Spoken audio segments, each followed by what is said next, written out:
very beginning. I mean, I remember struggling whether or not, you know, where to send them and what to do. They weren't developing language, and I wasn't particularly concerned at the time because they were twins, and any of the literature that I had read said that they weren't, you know, that twins had a delay in language.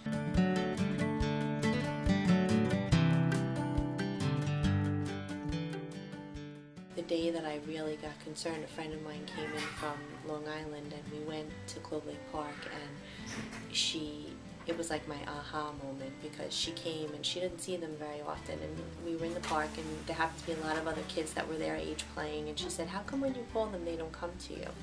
And it was innocent, and I watched, and they just weren't acting like the other kids really, and finally went for an early intervention evaluation, and she had said to me that they were exhibiting characteristics of autism.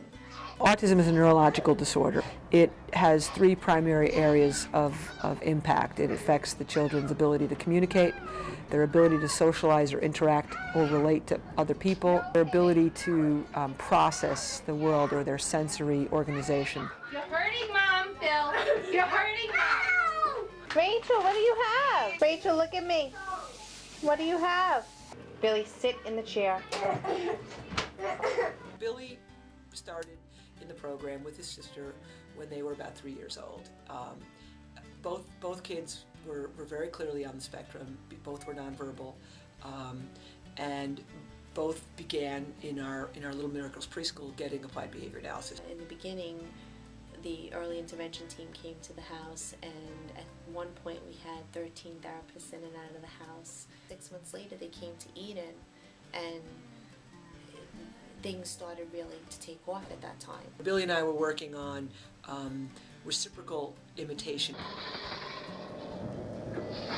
Imitation really is the key. Once you teach a child to imitate, and then they start imitating in the natural environment, that means they're picking things up from the natural environment. That means they're learning when we're not with them. And that was something that Billy did very quickly. They came in here and they didn't have language, and they weren't making eye contact.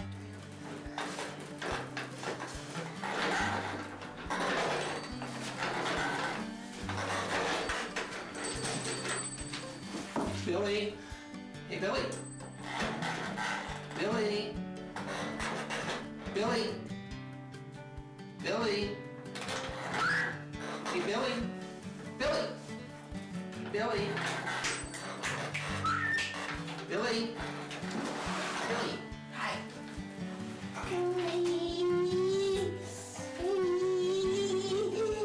Yeah? In terms of his sounds, Billy was taught how to talk one sound at a time. So he was taught how to imitate ah, he was taught how to imitate ba, and after he learned a couple of sounds, Ah. Perfect. Say say e. he then started getting it.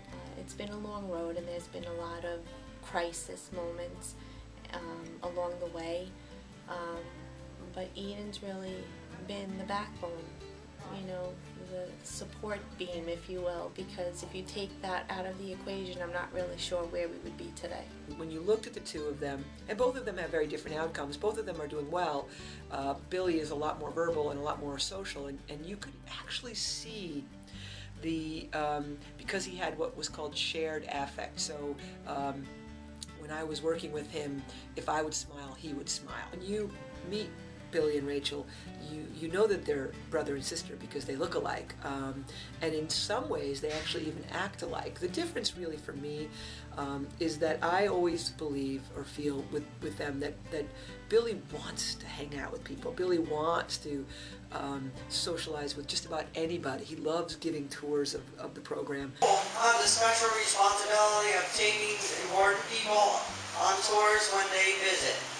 James P. Molinaro, our president, was principal for a day. If I speak about Billy in particular, you know, he's a tough cookie, and you know, he fought us every step of the way. Green triangle.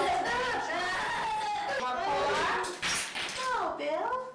Can you do that with your hands? No kicking. No kicking.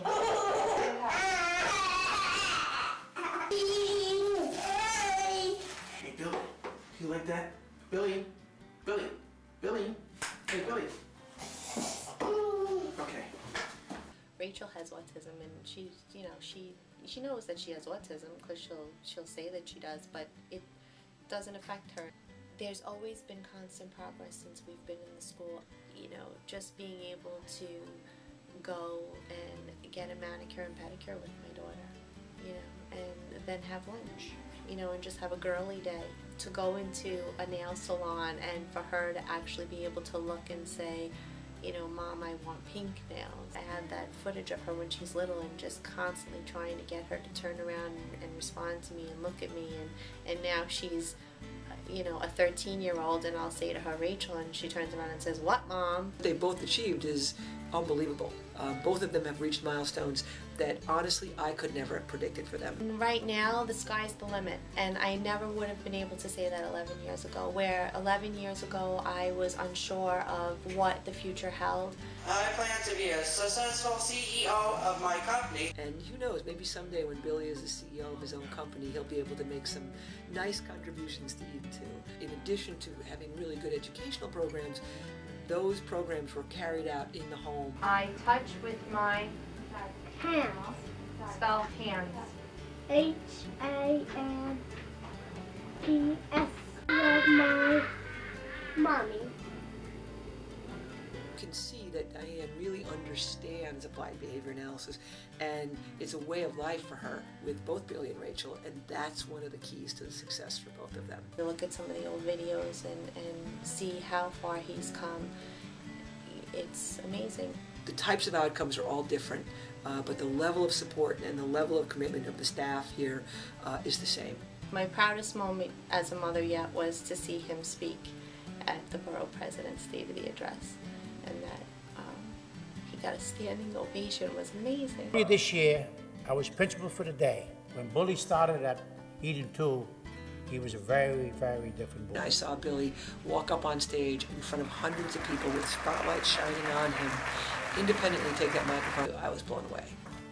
Good evening. 11 years ago, my twin sister and I were diagnosed with autism. A year later, we were accepted into the Eden 2 program. We both still attend school there today. A few weeks ago, I had the special opportunity to give Borough President Molinaro a tour of Eden 2 when he was principal for a day. I showed him all about what Eden 2 does for children and adults with autism. I think he was impressed. You see, when I started Eden 2, I was not able to read, write, or even speak. I was very excited when they asked that I come and speak to all of you today.